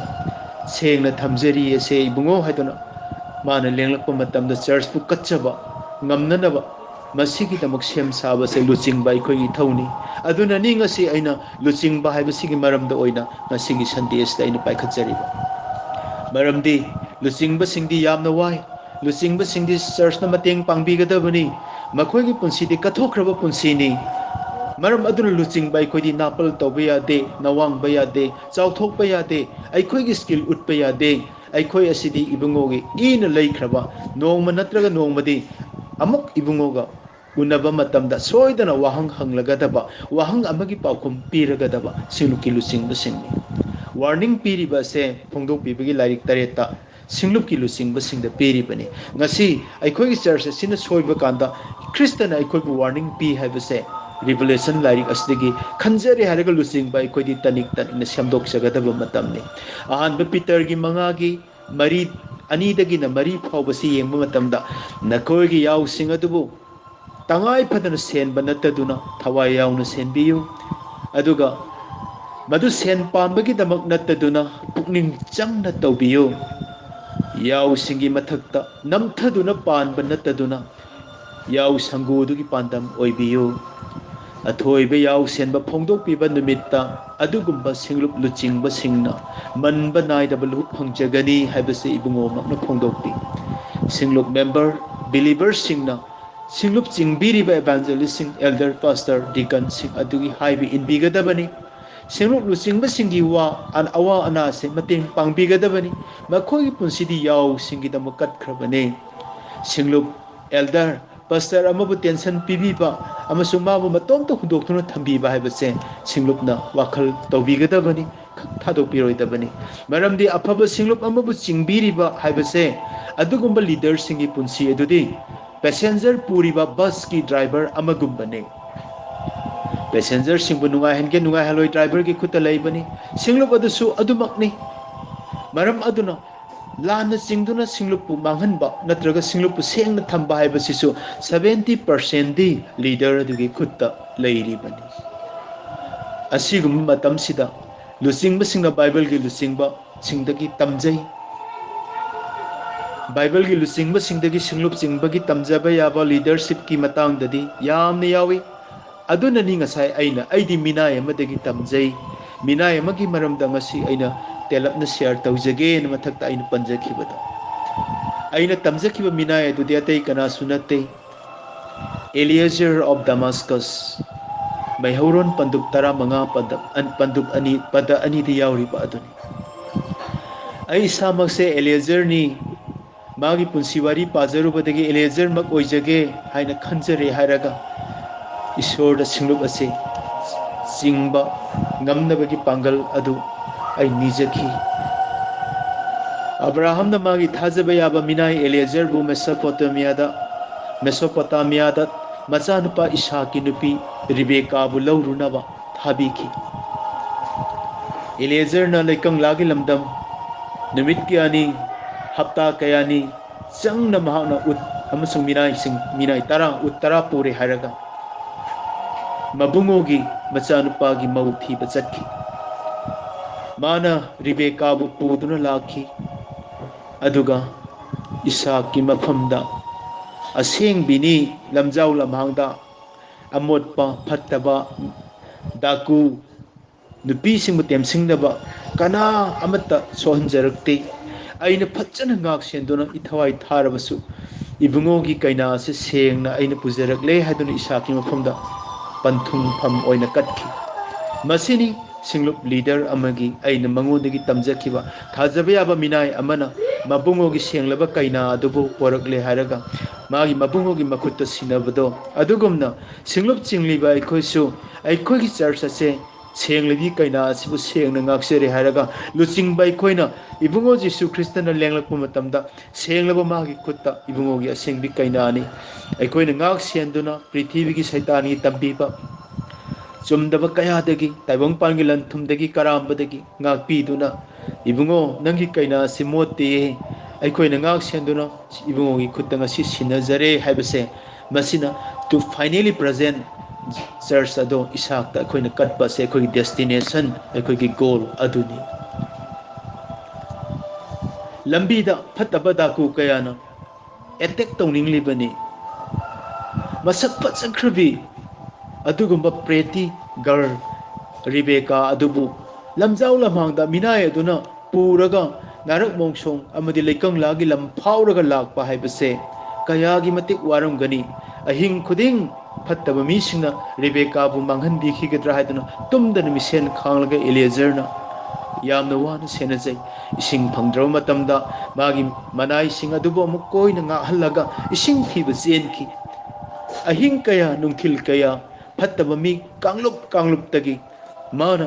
ꯀꯌꯥꯒꯤ ꯃꯇꯤꯛ ꯋꯥꯅ ꯔꯦꯕꯦꯀꯥꯕꯨ ꯚꯔꯖꯤꯅꯤꯇꯤ ꯑꯁꯦꯡꯕꯤ ꯍꯥꯏꯕ ꯃꯤꯡꯊꯣꯜꯗꯣ ꯃꯥꯡꯗꯅꯕ ꯀꯌꯥꯒꯤ ꯃꯇꯤꯛ ꯋꯥꯅ ꯃꯥꯅ ꯄꯣꯔꯛꯈꯤꯕ ꯑꯩꯈꯣꯏꯅ ꯌꯥꯝꯅ ꯇꯝꯖꯒꯗꯕꯅꯤ ꯏꯂꯤꯌꯦꯖꯔꯗꯒꯤ ꯃꯥꯒꯤ ꯊꯧꯅꯥ ꯑꯗꯨꯅꯤ ꯃꯥꯒꯤ ꯊꯋꯥꯏꯗꯣ ꯔꯤꯕꯦꯀꯥꯒꯤꯗꯃꯛ ꯃꯥ ꯀꯤꯕ ꯂꯩꯈꯤꯗꯦ ꯂꯝꯕꯤꯗ ꯑꯩꯗꯤ ꯊꯥꯖꯕ ꯌꯥꯕ ꯃꯤꯅꯥꯏꯅꯤ ꯑꯩꯗꯤ ꯑꯕ꯭ꯔꯥꯍꯝꯅ ꯀꯔꯤꯒꯨꯝꯕ ꯉꯁꯤ ꯅꯍꯥꯛꯅ ꯂꯨꯍꯣꯡꯒꯗꯧꯔꯤꯕ ꯏꯕꯨꯡꯉꯣꯒꯤ ꯃꯆꯥꯅꯨꯄꯥ ꯏꯁꯥꯛ ꯑꯁꯤ ꯄꯣꯛꯂꯝꯗꯕ ꯇꯥꯔꯒꯗꯤ ꯃꯥꯒꯤ ꯂꯟꯊꯨꯝ ꯈꯨꯗꯤꯡꯃꯛ ꯑꯩꯒꯤ ꯃꯤꯡꯗ ꯄꯥꯟꯒꯗꯧꯔꯤꯕꯅꯤ ꯃꯥꯒꯤ ꯃꯍꯨꯠ ꯑꯁꯦ ꯑꯩꯅ ꯌꯨꯝꯂꯦꯞꯆꯥꯔ ꯑꯣꯏꯍꯧꯒꯗꯧꯔꯤꯕꯅꯤ ꯃꯁꯤꯃꯛ ꯑꯗꯨꯝ ꯊꯥꯖꯕ ꯌꯥꯕ ꯅꯨꯄꯥꯗꯣ ꯑꯩꯅꯤ ꯀꯥꯏꯅ ꯃꯁꯥꯒꯤ ꯍꯩꯁꯤꯡꯕ ꯋꯥꯔꯤ ꯂꯤꯔꯒ ꯂꯥꯛꯂꯕꯗꯤ ꯔꯤꯕꯦꯀꯥꯅ ꯏꯁꯥꯛꯄꯨ ꯅꯨꯡꯁꯤꯕꯒꯤ ꯃꯍꯨꯠꯇ ꯏꯂꯤꯌꯦꯖꯔꯕꯨ ꯑꯣꯏꯅ ꯅꯨꯡꯁꯤꯕ ꯌꯥꯕꯅꯤ ꯏꯂꯤꯌꯦꯖꯔꯅꯁꯨ ꯃꯁꯛ ꯐꯖꯕ ꯅꯨꯄꯤꯅꯤꯅ ꯃꯥꯒꯤ ꯈꯨꯠꯇ ꯂꯩꯔꯕꯅꯤ ꯂꯝꯖꯥꯎ ꯂꯝꯍꯥꯡꯗꯨꯗ ꯃꯥꯅ ꯄꯨꯔꯒ ꯑꯗꯨꯝ ꯆꯠꯈꯤꯕ ꯌꯥꯏ ꯑꯇꯣꯞꯄ ꯂꯝ ꯑꯃꯗ ꯃꯥꯒꯤ ꯅꯨꯄꯤ ꯑꯣꯏꯅ ꯑꯗꯨꯝ ꯂꯧꯔꯕꯁꯨ ꯃꯥꯒꯤ ꯈꯨꯠꯇ ꯊꯝꯕꯅꯤ ꯃꯥꯅ ꯂꯣꯏꯅ ꯂꯥꯟꯅ ꯆꯤꯡꯒꯦ ꯍꯥꯏꯔꯁꯨ ꯌꯥꯔꯕꯅꯤ ꯃꯥꯒꯤ ꯈꯨꯠꯇ ꯔꯤꯕꯦꯀꯥ ꯂꯩꯔꯕꯅꯤ ꯑꯗꯨꯕꯨ ꯅꯣꯡꯃꯇꯁꯨ ꯑꯕ꯭ꯔꯥꯍꯝꯅ ꯏꯁꯣꯔꯗ ꯍꯥꯏꯈꯤꯕꯗꯣ ꯏꯕꯨꯡꯉꯣ ꯅꯅꯥꯏꯗꯤ ꯏꯆꯥ ꯅꯨꯄꯥ ꯄꯣꯛꯇꯕ ꯃꯔꯝꯅ ꯏꯁꯃꯥꯏꯜꯕꯨ ꯊꯥꯗꯣꯛꯈ꯭ꯔꯣ ꯍꯥꯏꯕ ꯑꯣꯏꯔꯒꯗꯤ ꯑꯩꯗꯤ ꯏꯆꯥ ꯂꯩꯇꯕꯅꯤꯅ ꯑꯩꯒꯤ ꯂꯟꯊꯨꯝ ꯈꯨꯗꯤꯡꯃꯛ ꯑꯁꯦ ꯗꯃꯥꯁꯀꯁꯀꯤ ꯑꯦꯂꯤꯌꯦꯖꯔꯅ ꯂꯣꯏꯅ ꯐꯪꯍꯧꯕ ꯇꯥꯕꯅꯤ ꯍꯥꯏꯈꯤꯕꯗꯣ ꯃꯗꯨꯅꯤ ꯃꯗꯨ ꯈꯛꯇ ꯀꯣꯠ ꯇꯧꯔꯒ ꯃꯥ ꯉꯥꯡꯕ ꯌꯥꯏꯑꯕ ꯔꯦꯕꯦꯀꯥꯗ ꯑꯗꯨꯕꯨ ꯏꯂꯤꯌꯦꯖꯔꯗꯤ ꯀꯌꯥꯗ ꯇꯝꯖꯅꯤꯡꯉꯥꯏ ꯑꯣꯏꯔꯕ ꯃꯤꯅꯥꯏꯅꯣ ꯃꯅꯥꯏꯅꯣ ꯃꯥꯅ ꯅꯣꯡꯃꯇꯁꯨ ꯃꯥꯒꯤ ꯁ꯭ꯀꯤꯜ ꯍꯩꯁꯤꯡꯕ ꯊꯥꯖꯕ ꯌꯥꯕꯗꯣ ꯂꯤꯈꯤꯗꯦ ꯑꯗꯨꯒꯤ ꯃꯍꯨꯠꯇ ꯑꯕ꯭ꯔꯥꯍꯝꯕꯨ ꯃꯥꯒꯤ ꯃꯔꯝꯅ ꯃꯥꯒꯤ ꯏꯃꯨꯡ ꯕꯣꯔ ꯐꯪꯕ ꯃꯥꯒꯤ ꯃꯔꯝꯅ ꯃꯖꯥꯇꯤ ꯕꯣꯔ ꯐꯪꯕ ꯃꯥꯒꯤ ꯃꯔꯝꯅ ꯃꯥꯂꯦꯝꯕꯨ ꯕꯣꯔ ꯐꯪꯕ ꯕꯣꯔ ꯈꯨꯗꯤꯡꯃꯛ ꯑꯩꯒꯤ ꯏꯕꯨꯡꯉꯣꯗꯒꯤ ꯍꯧꯔꯛꯄꯅꯤ ꯏꯕꯨꯡꯉꯣꯒꯤ ꯃꯆꯥꯅꯨꯄꯥ ꯏꯁꯥꯛꯇꯣ ꯀꯌꯥ ꯐꯖꯈ꯭ꯔꯖꯥꯠꯅꯤ ꯃꯥꯒꯤ ꯂꯝꯆꯠꯅ ꯐꯖꯔꯤꯕ ꯏꯁꯣꯔꯅ ꯅꯤꯡꯂꯤꯕ ꯌꯦꯡꯕꯗ ꯃꯥꯒꯤ ꯃꯤꯠꯅ ꯐꯖꯔꯤꯕ ꯐꯤꯕꯝ ꯃꯨꯔꯇꯤꯅ ꯐꯖꯔꯤꯕ ꯋꯥꯉꯥꯡꯅ ꯐꯖꯔꯤꯕ ꯍꯥꯏꯗꯨꯅ ꯏꯁꯥꯛꯀꯤ ꯐꯖꯕ ꯋꯥꯔꯤ ꯑꯕ꯭ꯔꯥꯍꯝꯒꯤ ꯏꯁꯣꯔꯗ ꯂꯩꯖꯕ ꯋꯥꯔꯤ ꯃꯥꯒꯤ ꯅꯣꯂꯨꯛꯄ ꯍꯥꯏꯕ ꯏꯟꯕ ꯃꯤꯇꯣꯞꯁꯤꯡꯕꯨ ꯁꯦꯕꯥ ꯇꯧꯖꯕ ꯑꯇꯤꯊꯤꯁꯤꯡꯕꯨ ꯃꯥꯅ ꯋꯦꯜꯀꯝ ꯇꯧꯖꯕ ꯃꯥꯒꯤ ꯍꯣꯁꯄꯤꯇꯥꯂꯤꯇꯤ ꯋꯥꯔꯤ ꯑꯗꯨ ꯂꯤꯈꯤ ꯃꯤꯅꯥꯏ ꯃꯤꯁꯟꯅ ꯌꯥꯝꯂꯤꯕ ꯁꯥ ꯁꯟꯅ ꯌꯥꯝꯂꯤꯕ ꯃꯍꯩ ꯃꯔꯣꯡꯅ ꯆꯨꯝꯂꯤꯕ ꯏꯁꯣꯔꯅ ꯂꯣꯏꯅꯕꯤꯔꯕ ꯑꯗꯨꯒꯨꯝꯂꯕ ꯁꯔꯒ ꯃꯆꯦꯠ ꯑꯃꯒꯨꯝꯕꯅꯤ ꯍꯥꯏꯗꯨꯅ ꯑꯃꯨꯛꯇꯁꯨ ꯎꯖꯗ꯭ꯔꯤꯕ ꯑꯃꯨꯛꯇꯁꯨ ꯆꯠꯇ꯭ꯔꯤꯕ ꯔꯦꯕꯦꯀꯥꯒꯤ ꯄꯨꯟꯁꯤ ꯑꯗꯨꯗ ꯃꯥꯒꯤ ꯃꯀꯨꯕꯣꯛ ꯑꯣꯏꯒꯗꯧꯔꯤꯕ ꯑꯕ꯭ꯔꯥꯍꯝ ꯃꯥꯒꯤ ꯃꯄꯨꯔꯣꯏꯕ ꯑꯣꯏꯒꯗꯧꯔꯤꯕ ꯏꯁꯥꯛꯀꯤ ꯐꯖꯕ ꯋꯥꯔꯤ ꯑꯗꯣ ꯂꯤꯔꯒ ꯎꯗ꯭ꯔꯤꯕ ꯏꯁꯥꯛꯄꯨ ꯎꯗ꯭ꯔꯤꯕ ꯑꯕ꯭ꯔꯥꯍꯝꯕꯨ ꯎꯗ꯭ꯔꯤꯕ ꯂꯝꯗꯝ ꯑꯗꯨꯕꯨ ꯔꯤꯕꯦꯀꯥꯅ ꯎꯔꯕꯒꯨꯝ ꯈꯪꯗ꯭ꯔꯤꯕ ꯃꯄꯨꯔꯣꯏꯕ ꯏꯁꯥꯛꯄꯨ ꯅꯨꯃꯤꯠ ꯈꯨꯗꯤꯡꯒꯤ ꯂꯩꯃꯤꯟꯅꯔꯕꯒꯨꯝ ꯎꯅꯤꯡꯕꯅ ꯂꯥꯡꯇꯛꯅꯈꯤ ꯅꯨꯡꯁꯤꯕꯅ ꯉꯥꯎꯈꯤ ꯃꯗꯨ ꯃꯤꯅꯥꯏ ꯏꯂꯤꯌꯦꯖꯔꯅ ꯃꯕꯨꯡꯉꯣꯒꯤ ꯋꯥꯔꯤ ꯃꯁꯥꯒꯤ ꯋꯥꯔꯤ ꯂꯤꯕꯒꯤ ꯃꯍꯨꯠꯇ ꯃꯕꯨꯡꯉꯣꯗꯨꯒꯤ ꯋꯥꯔꯤ ꯈꯛꯇ ꯂꯤꯕꯤꯕꯅꯤನ ꯀꯩꯅꯥ ꯏꯁꯥꯛ ꯔꯦꯕꯦꯀꯥ ꯑꯗꯨꯅꯁꯨ ꯏꯁꯥꯛꯄꯨꯗ ꯅꯨꯡꯁꯤꯈꯤ ꯑꯕ꯭ꯔꯥꯍꯝꯄꯨꯗ ꯌꯦꯡꯅꯈꯤ ꯑꯗꯨꯒ ꯃꯈꯣꯏꯅ ꯂꯩꯔꯤꯕ ꯂꯝ ꯅꯦꯒꯦꯕ ꯑꯗꯣ ꯌꯧꯅꯤꯡꯕꯅ ꯃꯈꯣꯏ ꯌꯥꯝ ꯋꯥꯔꯝꯃꯤ ꯏꯁꯥꯛꯅꯁꯨ ꯈꯨꯅꯤꯡ ꯀꯥꯡꯅ ꯅꯨꯃꯤꯗꯥꯡ ꯋꯥꯏꯔꯝ ꯈꯨꯗꯤꯡꯒꯤ ꯅꯦꯒꯦꯕꯇꯒꯤ ꯕꯤꯔꯂꯥ ꯍꯥꯏꯔꯣꯏꯁꯤꯗ ꯊꯣꯛꯂꯛꯑꯒ ꯏꯂꯤꯌꯦꯖꯔ ꯂꯥꯛꯄ ꯉꯥꯏꯖꯈꯤ अब्राहमनसु इलेजर की माइका येंजखी इलेजर लाक्लबदी रिबेका यावरे इलेजर ने करियुंबा लाक्त्रबदी रिबेका लाअरोय मरमदी थाजब याब मिनाई चाम की मनुंगदा अब्राहमना इलेजर खक्तबु मागी थाजब याब ओइन खंदोक्लबनी माना पोरक रिबेका दो वर्जिनिटी सुमांग मांगोय असेंग भी हाइबा मिंगथोन दो मांगहल ओय हाइबसे अब्राहमना थाजई इसाकना थाजई मरम अदुना खुनिंग कांगना येंगलिबदो इसाकना बेरला हाइरोइदा नुमिदांग वारम खुदिंगी पोथाबो ओइन थोलागा मेसोपोटामिया की लंबी रोमदा उत्तोंब मी लाक्प्रा इलेजर लाक्प्रा हाइनि येंगजेखी मदो रिबेका बु यावरकनी हाइबसिगी आसादी येंगजरिबन अदुगुमना अैखोइगी पुंसी असिदसु लुचिंगबा इलेजर दुना लाक्पा मतमदा रिबेका यावरकपुगुम लुचिंगबा अैखोइ असिदा वार्निंग पीरिबनी इबुंगोगी सेंगलबी कैनादो अैखोइना लान चिंबीदुना अनदर जीसस अतोप जीसु अमा तंबीरसु दुम याबा अनदर गोस्पेल अतोप गोस्पेल अमा तंबीरसु याबा वर्ल्डली टीचिंग ताइबंग पानगी ओइबा हक्चांगी ओइबा मओंगदा दुम चर्च द तंबीरसु दुम याबा इया याबा अइना पांबा पांबा लंबी द चिंगगा सिंगलुपसे अइना अपांबा मोंगदा लीडर नि अइ खुत्ता लेदना चिंगबा ओइरबदी अरोइबा निमित्ता अदुगुंबा लुचिंगबा अदो कयागी मतिक अवाबगी मसक ओइगदबनो सेंगलबा मबुंगोगी कैना अमबु लमा खांगदा वर्जिनिटी असेंग बाइबा टाइटल दुबो मांगथोक पीरिबा लीडर अदो सिंगलुप चिंगबा दो सिंगलुप अमबु मांगहनबा कैना अमबु लुहोंगबा थुगाइदुना बोर अमबु मपी ताहनबगी दमक अदुगुंबा लुचिंगबा अदुदगी चप चाबा अकाउंट लौगनी महक दंडी फंगनी अदुबु सेंगलबा इबुंगोगी सिंगलुप असिबु थवाई थाबो फावबदा इबुंगोगी वारी खक्ता लीदुना पास्टर ओरिबा एवांजलिस्ट डिकन ओरिबा आइगी चावखटपा आइना थाजबा आइगी याइफबा आइगी हई सिंगबा आइगी स्किल आइना सिंगलुपता ज्ञान यामना लेइबा अदुगा सर्गगी लौसिंग विजडम फंगदुना आई असिना बाइबल हईबगी वारी ओइना सिंगलुपता तौरगा लेइरबदी मी सिंगदुना ईश्वर खुरमबगी महत्ता आई ओइना खुरमकदोरिनी मदुगुंबा लीडर अदो ईश्वरना वार्निंग पी अदुना लीडर ओरिबा अखोइदी थाजबा याबा इलियाजर मिनाई अदुना मबुंगो अब्राहम मबुंगो की मचानुपा इसाक की नुंसीबा ईश्वर थाजबा इंग तप्पा फजबा ईश्वर के हिंगमिनबा पुंसी अदु खक्तबु लिबीदुना रिबेका की थमोइना इसाक बु नुंसीहनखिबा रिबेका की थमोइना अब्राहम की थाजबा अदुबु हराउजखिबा यौनिंगबना लंबी लमसांग अदुदा उनिंगबना नुंसीबना खांगबा ngамदनबा मखोइ खक्तगी वारी मसागी वारी लीददुना मबुंगो अब्राहम मचानुपा इसाकी वारी खक्ता मखोइगी ईश्वरना लोइने बिबा पुंसी चावखतपा इंगथबा धर्म चेनबा हराउबा तपथबा पुंसी वात्ता पादबा अदु खक्तबु लिबीरगा लमदम मदो यौनिंगबना रिबेकाना कीबा लेतना मबुंगोगी माइकई येंजदुना हराउना यौनिंगना पुनिंग थगत पिरगा इलेजरना रिबेकाबु सेंगना पुबिरकपगुम जीसु ख्रिस्त की वारी सर्ग की नुगाई वारी इपा ईश्वर की वारी से अकीबन थलब संसार से अखोना लीडर होइदुना इसागी वारी लीदुना कोरोना की मसिंग असुक सुरे मी अदुक सिरनी चाही अदुक चंगनी हाइबगी वारी से शैतान की थबा से लामना हुंदोखरगा इंगलब शहर अमा तोरबान असिगी हेक वांगमदा अखोई नुंसीरब सर्ग की पेरे मखोनगा लोइनना लुहोंगनबा इबुंगोना ngai लेरे हाइबगी वारी से लीरगा मेंबर खुदिमोन कीरमबदगी अैगी इबुंगो जीसु ख्रिस्त खक्तबु नुंसीबा सर्गदो यौनिंगबगी वखलना अकीब पुंब थादोगा अनौब फिजोल होंदोकचदुना लेतेंगजरबी अनौब जेरूसलेम अमगुम सिंगलुप असिना सेम साजब ngamjanaba ताकपी तंबीबसे लीडर अखोइगी इथौनी हाइबसे ngasiगी निमित्ता तेन अैना हाइदोकचनिबा अदुना अैना अंगांग ओइरिङै मतमदा अखोई बाबाना स्कूल की यूनिफॉर्म से मोटपगी मरमना खुंगुपसु सेगायरबनिना लेरुनी हाइदना बाजार द चटखी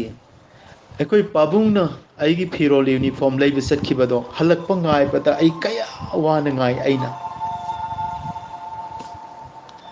गाड़ी लाकपा खुदिंगी पार्किंग द खांबा खुदिंगी अैगी खोंग्राव यूनिफॉर्म फुरिट खुंगुप लाकप्रा हाइना गायते ꯑꯩꯒꯤ ꯈꯣꯡꯎꯞ ꯂꯩꯔꯛꯑꯕ꯭ꯔꯥ ꯌꯨꯅꯤꯐꯣꯔꯝ ꯐꯨꯔꯤꯠ ꯑꯗꯣ ꯂꯥꯛꯑꯕ꯭ꯔꯥ ꯒꯥꯔꯤꯗꯒꯤ ꯑꯩ ꯈꯣꯡꯒ꯭ꯔꯥꯎꯗꯣ ꯀꯨꯝꯊꯔꯛꯑꯕ꯭ꯔꯥ ꯍꯥꯏꯅ ꯑꯩ ꯁꯨꯡꯌꯦꯡ ꯌꯦꯡꯗꯦ ꯑꯩꯒꯤ ꯄꯥꯕꯨꯡꯗꯣ ꯒꯥꯔꯤꯗꯒꯤ ꯀꯨꯝꯊꯔꯛꯑꯕ ꯍꯥꯏꯕ ꯁꯤ ꯈꯛꯇꯅꯤ ꯑꯩꯅ ꯌꯦꯡꯉꯤꯁꯦ ꯑꯩꯈꯣꯏ ꯄꯥꯕꯨꯡꯅꯕꯨ ꯒꯥꯔꯤꯗꯒꯤ ꯀꯨꯝꯊꯔꯛꯑꯗꯤ ꯈꯥꯎ ꯑꯃ ꯄꯥꯏꯔꯛꯑꯗꯤ ꯑꯩꯒꯤ ꯈꯣꯡꯒ꯭ꯔꯥꯎ ꯐꯨꯔꯤꯠ ꯌꯥꯎꯔꯛꯑꯦ ꯑꯩꯈꯣꯏ ꯄꯥꯕꯨꯡꯅ ꯒꯥꯔꯤꯗꯒꯤ ꯀꯨꯝꯊꯔꯛꯇ꯭ꯔꯤ ꯃꯈꯩ ꯑꯩ ꯈꯣꯡꯒ꯭ꯔꯥꯎ ꯐꯨꯔꯤꯠ ꯈꯣꯡꯎꯞ ꯑꯃꯠꯇ ꯌꯨꯅꯤꯐꯣꯔꯝꯗꯣ ꯂꯥꯛꯑꯣꯏ ꯃꯔꯝ ꯑꯗꯨꯅ ꯈꯣꯡꯒ꯭ꯔꯥꯎ ꯐꯨꯔꯤꯠ ꯌꯨꯅꯤꯐꯣꯔꯝ ꯑꯩꯅ ꯈ꯭ꯋꯥꯏ ꯅꯨꯡꯁꯤꯕ ꯑꯣꯏꯔꯁꯨ ꯄꯣꯔꯛꯀꯗꯧꯔꯤꯕ ꯄꯥꯕꯨꯡ ꯑꯗꯨꯅꯦꯕ ꯑꯩꯒꯤ ꯑꯁꯥꯗꯤ ꯃꯉꯣꯟꯗꯅꯦꯕ ꯑꯩꯅ ꯌꯦꯡꯖꯔꯤꯁꯦ ꯑꯗꯨꯒꯨꯝꯅ ꯏꯁꯣꯔꯅ ꯃꯥꯒꯤ ꯁꯤꯡꯂꯨꯞꯄꯨ ꯌꯥꯝꯅ ꯅꯨꯡꯁꯤꯔꯕꯁꯨ ꯆꯤꯡꯉꯛꯀꯗꯧꯔꯤꯕ ꯑꯩꯈꯣꯏ ꯑꯁꯤꯅ ꯆꯤꯡꯕꯤꯔꯛꯇ꯭ꯔꯒꯗꯤ ꯏꯕꯨꯡꯉꯣꯒꯤ ꯈꯨꯠꯇ ꯁꯤꯟꯅꯕꯤꯗ꯭ꯔꯗꯤ ꯐꯖꯈ꯭ꯔꯕ ꯁꯤꯡꯂꯨꯞ ꯀꯩꯅꯥ ꯑꯁꯦ ꯄ꯭ꯔꯤꯊꯤꯕꯤꯁꯤꯗ ꯃꯣꯠꯂꯒ ꯑꯗꯨꯝ ꯃꯥꯡꯉꯒ ꯑꯗꯨꯝ ꯂꯨꯍꯣꯡꯕ ꯑꯗꯨ ꯀꯥꯏꯒꯗꯧꯔꯤꯕꯅꯤ ꯖꯤꯁꯨ ꯈ꯭ꯔꯤꯁꯇꯅ ꯆꯔꯆ ꯑꯁꯤ ꯌꯦꯡꯗꯦ ꯆꯔꯆ ꯑꯁꯤꯕꯨ ꯍꯦꯟꯗꯜ ꯇꯧꯔꯤꯕ ꯆꯤꯡꯂꯤꯕ ꯂꯤꯗꯔ ꯑꯩꯈꯣꯏ ꯈꯛꯇꯕꯨ ꯃꯥꯅ ꯌꯦꯡꯉꯤ ꯑꯩꯈꯣꯏ ꯑꯁꯤꯅ ꯑꯁꯣꯏ ꯑꯉꯥꯝ ꯌꯥꯎꯗꯅ ꯂꯥꯛꯂꯕꯗꯤ ꯁꯤꯡꯂꯨꯞ ꯑꯗꯨ ꯁꯣꯏꯔꯔꯣꯏ ꯍꯥꯏꯕꯁꯦ ꯏꯕꯨꯡꯉꯣ ꯕꯣꯔ ꯑꯣꯏꯒꯗꯧꯔꯤꯕ ꯑꯗꯨꯒꯨꯝꯕ ꯅꯤꯡꯊꯧ ꯃꯆꯥꯅꯨꯄꯥ ꯖꯨꯕꯔꯥꯖ ꯄ꯭ꯔꯚꯨ ꯖꯤꯁꯨ ꯈ꯭ꯔꯤꯁꯇꯅ ꯈꯪꯉꯤ ꯑꯗꯨꯅꯅꯤ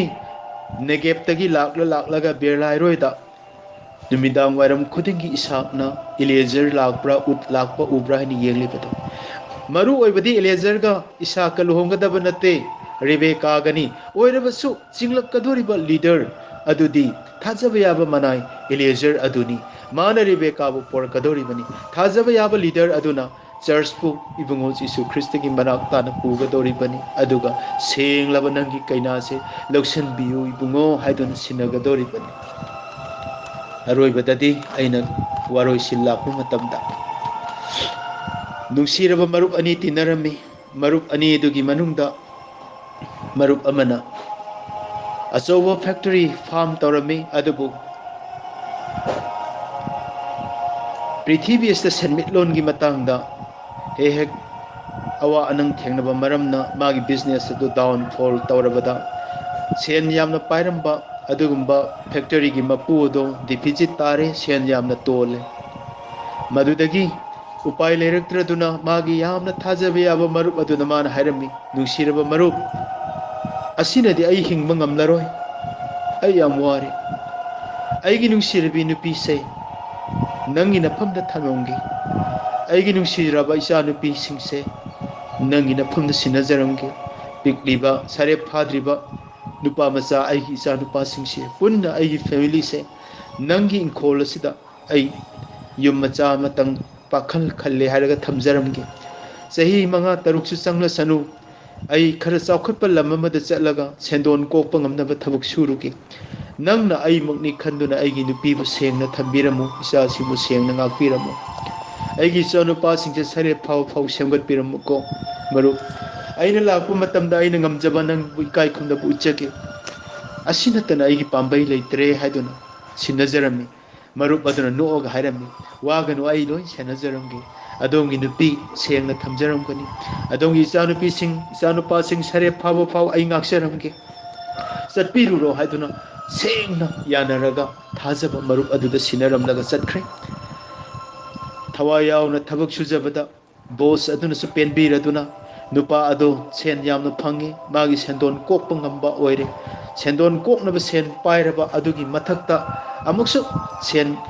ꯍꯤꯡꯅꯅꯕꯒꯤꯗꯃꯛ ꯗꯕꯜ ꯁꯦꯟ ꯇꯥꯜꯂꯦ ꯃꯤꯒꯤ ꯁꯦꯟꯁꯨ ꯁꯤꯡꯕ ꯂꯣꯏꯈ꯭ꯔꯒ ꯁꯦꯟ ꯑꯆꯧꯕ ꯍ꯭ꯌꯨꯖ ꯑꯦꯃꯥꯎꯟ ꯑꯃꯁꯨ ꯃꯥꯒꯤ ꯈꯨꯠꯇ ꯄꯥꯏꯍꯧꯔꯦ ꯑꯗꯨ ꯑꯣꯏꯔꯕꯗꯤ ꯍꯧꯖꯤꯛꯇꯤ ꯑꯩ ꯍꯜꯂꯒꯦꯅ ꯆꯍꯤ ꯄꯥꯔꯨꯕ ꯀꯥꯟꯗꯗꯤ ꯆꯍꯤ 9 ꯁꯨꯗꯨꯅ ꯂꯩꯔꯝꯃꯦ ꯑꯣ ꯑꯩꯒꯤ ꯅꯨꯄꯤꯗꯣ ꯏꯆꯥꯁꯤꯡꯗꯣ ꯑꯩꯗꯤ ꯃꯤꯒꯤ ꯁꯦꯟꯗꯣꯟ ꯀꯣꯛꯅꯕ ꯈꯜꯂꯤꯉꯩꯗ ꯃꯇꯝ ꯀꯌꯥꯝ ꯀꯨꯏꯈ꯭ꯔꯕꯒꯦ ꯍꯥꯏꯕ ꯈꯪꯍꯧꯗ꯭ꯔꯦꯗꯅ ꯆꯠꯂꯒꯦ ꯍꯥꯏꯗꯨꯅ ꯃꯥꯅ ꯁꯦꯟꯖꯥꯝ ꯑꯗꯨ ꯄꯥꯏꯔꯦ ꯍꯥꯏꯔꯒ ꯃꯤꯒꯤꯁꯨ ꯁꯤꯡꯗꯣꯛꯀꯅꯤ ꯑꯩꯒꯤ ꯅꯨꯄꯤ ꯏꯆꯥꯁꯤꯡꯕꯨ ꯍꯔꯥꯎꯍꯟꯒꯅꯤ ꯊꯥꯖꯕ ꯌꯥꯕ ꯃꯔꯨꯞ ꯑꯗꯨꯅ ꯑꯩꯒꯤ ꯏꯃꯨꯡ ꯑꯩꯒꯤ ꯐꯦꯃꯤꯂꯤꯕꯨ ꯊꯝꯕꯤꯔꯝꯈꯤꯒꯗ꯭ꯔꯥ ꯀꯔꯤ ꯑꯣꯏꯔꯝꯒꯗꯒꯦ ꯍꯥꯏꯕꯁꯤꯒ ꯂꯥꯡꯇꯛꯅꯕ ꯑꯃꯒ ꯂꯣꯏꯅꯅ ꯇꯊꯛꯅ ꯍꯔꯥꯎꯕ ꯃꯔꯛꯇ ꯑꯋꯥꯕ ꯑꯗꯨꯒ ꯂꯣꯏꯅꯅ ꯃꯌꯨꯝ ꯃꯀꯩ ꯄꯥꯡꯂꯛꯈꯤ ꯅꯨꯃꯤꯠ ꯀꯌꯥꯅꯤ ꯆꯪꯅ ꯂꯥꯞꯅ ꯂꯥꯛꯂꯕ ꯃꯇꯨꯡꯗ ꯑꯁꯣꯏ ꯑꯉꯥꯝ ꯌꯥꯎꯗꯅ ꯊꯨꯡꯂꯔꯦ ꯃꯥꯒꯤ ꯌꯨꯝꯗ ꯃꯥꯒꯤ ꯃꯔꯨꯞ ꯑꯗꯨꯅ ꯆꯦꯟꯊꯣꯛꯂꯒ ꯃꯔꯨꯞ ꯅꯪ ꯂꯥꯛꯑꯕ꯭ꯔꯥ ꯍꯥꯏꯗꯨꯅ ꯍꯔꯥꯎꯅ ꯀꯣꯟꯕꯤꯔꯝꯃꯤ ꯃꯔꯨꯞ ꯑꯩ ꯂꯥꯛꯑꯦ ꯑꯩꯒꯤ ꯈ꯭ꯋꯥꯏꯗꯒꯤ ꯋꯥꯖꯕꯗꯤ ꯑꯩ ꯁꯦꯟ ꯄꯨꯗꯨꯅ ꯂꯥꯛꯄ ꯑꯣꯏꯔꯒꯁꯨ ꯑꯩꯒꯤ ꯊꯃꯣꯏꯁꯦ ꯌꯥꯝꯅ ꯈꯪꯅꯤꯡꯉꯤ ꯃꯔꯨꯞ ꯑꯩꯒꯤ ꯅꯨꯄꯤ ꯑꯃꯗꯤ ꯑꯩꯒꯤ ꯏꯆꯥꯁꯤꯡ ꯀꯝꯗꯧꯔꯤ ꯑꯃꯨꯛꯇ ꯃꯔꯝ ꯄꯤꯕꯤꯌꯨ ꯇꯥꯛꯄꯤꯌꯨ ꯃꯈꯣꯏ ꯀꯗꯥꯏꯗ ꯂꯩ मागी मरुपना मोमो नोगा हायरमी वागनु से मनिंगदा अइना युम अमा साबिरगा थम्मी नंगी नुपीगी वर्जिनिटी असेंग बाइबा मिंगचत तो मांगते ताइबंग कनाना मियंग संगहंदे आई लेरिंगदा मरुपकी नुपीदा मियंग संगदबा कना लई आई लेरिंगदा नचा नुपीसिंगबु यंग फत्तबा तौगदबा कना लई नचा नुपासिंगदा फत्तबा चतपा ngomगदबा कना लई आईगी थवाई थारसु थागनी इ थवाई थारबसु नंगी नुपी नंगी नचा नुपी नुपासिंगबु सेंगना थंबा हाइबसे आईगी वासकनी मरुप लाओ उनजरू लाओ हाइदुन पुसलमी मागी नुपीना हराउन मोमोनोंना थोलागा मचा नुपीसिंग लेसाबी फारमे मचा नुपासिंग पाखंग मचा फारमे मपाबु कोंजरे हारगा कुइन उरुद्रो पाबु कोलगा कमिनदुना असोय अंगाम अमत्त याउदना मागी मरुप अदुना अखोय बुंगा पीसेन बीरे दुपा नंगी मरुप से यामना फैये माना अखोय बु अवात पीबी लोइनमक नंगी वारी लिबी नहाक पुंगाइबा ngamnaba ग्याल लौसिंग ताकपी अवात पसु पांगबी माना अखोय बु फत्तब पुनमुक्ति ngángपी कनाना सु लमहेनबा ngamदे हाइना मागी नुपीना सु मचा सिंगना सु रिपोर्ट तौरमे मतम अदुदा मागी नुपी अंगांग सिंग अदु थादोलगा मरुप अदुना अमुक हना कोलगा कप्पगा मरुप अदु चुपीरमे मरुप नंगबु फंगजबसे आई कयादा लाइबु फखरबा नंगना फलमद्रगबो आईगी नुपी इचा सिंग आई इमुंगसे कायदना ngasi लोइना मांग ताकलमोइद्रा नंग फबगी मरमना आईगी नुपी आईगी इचा सिंग से ngasiदी सुमाइना आईगी अमुक हना फंगजबा ngambane आईगी लेजबा तंखाय मरुप नंगी नफमदा पीरे बुनसीसते थवाई थारबसु आईना नंगबुदी कावररोय हादुना इकाय खमदबु पीरमने अदुगुमना नुसिरबा मरुप सिंग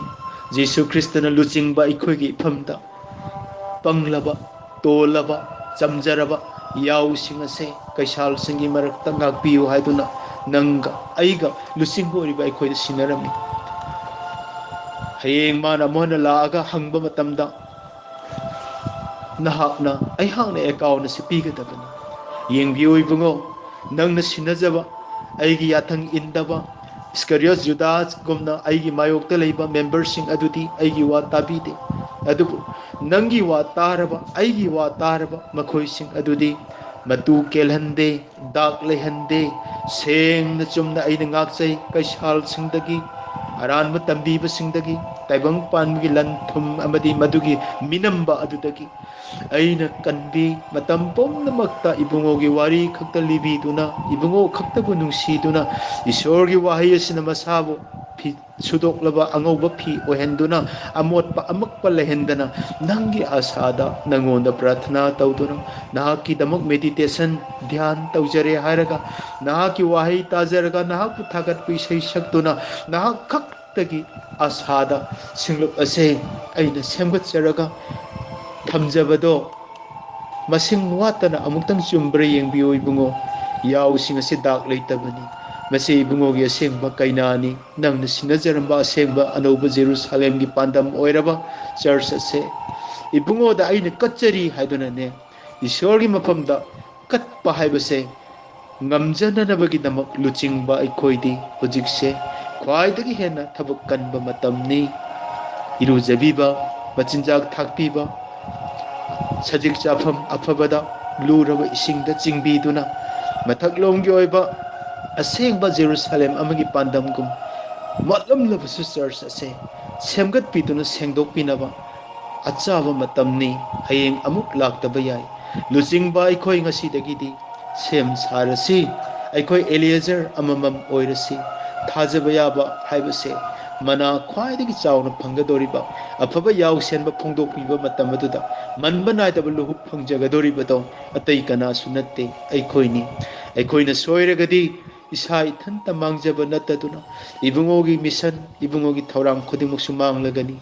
इबुंगोगी सेंगलबा लोम्बा नाइदना पानमिनगदबा अनौबा कैना ओइगदोरिबा सेंगलबा चर्च असिबुसु अखोइगी मरमना लोइना लेखा तारनी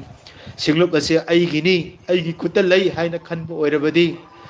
इबुंगोना अनि सुबा लाकपा कांदा सिंगलुप असे लौखत पिररोय नाहक लोइना सिंगलुप असे अइगिनी खलबदी अखोइगी मेंबर सिंगसे अइगा लोइना अदम मैरक्ता लेहौरगनी सिंगलुप असे अइना चिंगजबनी अदुबु अइगी नते इबुंगो जीसु ख्रिस्तगिनी अइगी हक लेते अइगी हाइबबु nahaki nungsiba wari tambiba sargagi udriba mafam adubu uba ngamnanaba dramatize tawre harga takpiba makoigi thagoirubda Jisu Krishna ki sibiba hingatba adubu marang kaina lomba naidaba panba anoba luhongba adugi nungaiba adubu libiba sargagi punsi nittagi pi kangadaba mikap mirau ko leiraroidaba awaba uraroidaba amuk prithibhi ista sahi lisingama panminna khigadaba amuk lomba naidana leiragadaba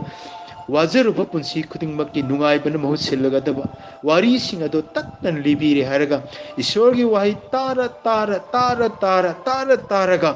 hauchik adum aigi wahi tabagi maramna nakhoi sengi haibugum ishorgi wahi se tattana luchingba ikoina tahanbire haraga wahi aduna makhoibu sengdoklaga asengbi kaina oina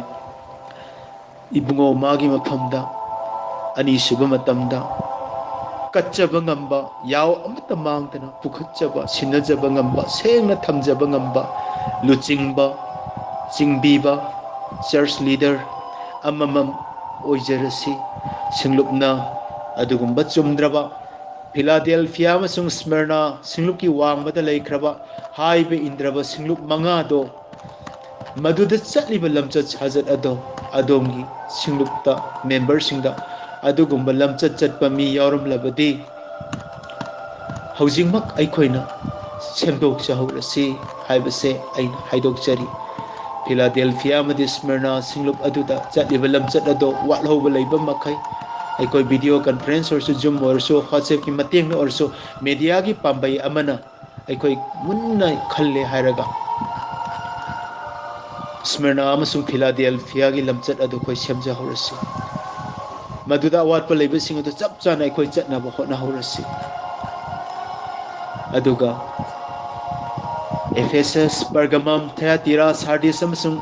Laodicea singlupki phattaba amotpa lamchat ado amamam nainare haraga ishorna warning piba ado sengna sengna yauribani Sardisna kari harino Ephesus na hanbu nuksiba thadokhiba Sardisna tumduna leiba ember oiba ember maidi saktraba kamadi sakpadi yariba sibati natriba maitan asumaina makal makal Laodicea ai ina khuli koidi nade koidi watpa leite lantum ishorgi bornen chongi basingdo warning piri basingdo ai khoida so adugumba wakhal leira basingado loina hundo krasi haiduna membersing amasung luchingba oiriba aikoi kok chungchanasi punsinharasi aikoi media gi matengna semgatna horasi hundokrasi Ephesus ki lamchat thadokrasi Pergamum gi wakhal aduga kaidangwedasu amuhana mai onsalagumsi Thyatira gi lamchat kaidangwedasu atumba singlup oiragumsi Sardis kumna kaidangwedasu napal tawduna ai ina khuli hairagumsi Laodicia singlup kumna adubu awa anang khangbadu kiganu Smyrna da Philadelphia da yengo nakhoi mana chawi aiga phaminagani lombana dana panminagani nakhoi dadi aigi warning leite adu section na lepu haduna yabi khraba Smyrna amadi Philadelphia se hairiba singlup ani se percentage da prithvi gi singlup chama gi manungda kunipani hairiba kunipana sigi manungda that means Smyrna amadi Philadelphia singlup asigi group manungda aikoi gi singlup chu merge tawsel haurasi adu oirabadi asengba luhongba do Revelation phongdok pibigi aroiba chapter anida pap ki solution loiratuna luhongbagi damak thorang tawba duda aikoi su hariba chapter ani ista changsalasi madugumba thorang lokhatnaba ado membership nadi khangoi singlup luchingba aikoina madugi plan lokhatasi haraga loisinjagi soikiba lankiba yawar sunga piu sorna punma ki thakta bor pinabiba oisanu amen